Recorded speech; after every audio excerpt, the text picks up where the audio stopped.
जय श्री राम दोस्तों, एक बार फिर से आपका हार्दिक स्वागत है हमारे दिव्य दृष्टि YouTube चैनल पर।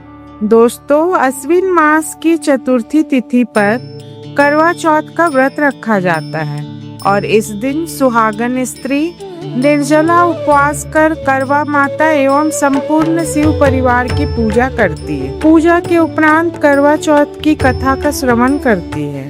तो दोस्तों, इस वीडियो में मैं आपको करवा चौथ की संपूर्ण व्रत कथा सुनाऊंगी। दोस्तों, बहुत समय पहले की बात है। एक साहूकार के 7 बेटे थे और उनकी एक बहन करवा थी। सभी 7 भाई अपनी बहन से बहुत प्यार करते थे, यहाँ तक कि वे पहले उसे खाना खिलाते और बाद में स्वयं खाते थे। एक बार उसकी बहन ससुराल से मायके आई हुई थी। शाम को भाई जब अपना व्यवसाय बंद कर घर आए तो देखा उसकी बहन बहुत व्याकुल थी। सभी भाई खाना खाने बैठे और अपनी बहन से भी खाने का आग्रह करने लगे, लेकिन बहन ने बताया कि उसका आज करवा चौथ का निर्जल व्रत है। वह खाना सिर्फ चंद्रमा को देखकर और उसे अर्घ देकर ही खा सकती है। चूंकि चंद्रमा अभी तक नहीं निकले थे, इसीलिए वह भूख प्यास से व्याकुल हो उठी है। सबसे छोटे भाई को अपनी बहन की हालत देखी नहीं जाती है। वह दूर पीपल के पेड़ पर एक दीपक जलाकर चलनी की ओट में रख देता है। दूर से देखने पर वह ऐसा प्रतीत होता है जैसे चतुर्थी का चांद उदित हो रहा हो। इसके बाद भाई अपनी बहन को बताता है कि चांद निकल आया है, तुम उसे अर्घ देने के बाद भोजन कर सकती हो। बहन खुशी के मारे सीढ़ियां चढ़कर चांद को देखती है, उसे अर्घ देकर खाना खाने बैठ जाती है। पर पहला टुकड़ा मुंह में डालते ही उसे छींक आ जाती है। जब वह दूसरा टुकड़ा मुंह में डालती है तो उसमें बाल निकल आता है और जैसे ही वह तीसरा टुकड़ा मुंह में डालने की कोशिश करती है तो उसे उसके पति की मृत्यु का समाचार मिलता है। वह बहुत दुखी हो जाती है। उसकी भाभी उसे सच्चाई से अवगत कराती है कि उसके साथ ऐसा क्यों हुआ। करवा चौथ का व्रत गलत तरीके से टूटने के कारण देवता उससे नाराज हो गए और उन्होंने ऐसा किया। सच्चाई जानने के बाद करवा निश्चय करती है कि वह अपने पति का अंतिम संस्कार नहीं होने देगी और अपने सतीत्व से उन्हें पुनर्जीवन दिलाकर रहेगी। वह पूरे 1 साल तक अपने पति के शव के पास बैठी रहती है और उसकी देखभाल करती है और उसके ऊपर उगने वाली सुई नुमा घास को एकत्रित करती रहती है। 1 साल बाद फिर करवा चौथ का दिन आता है।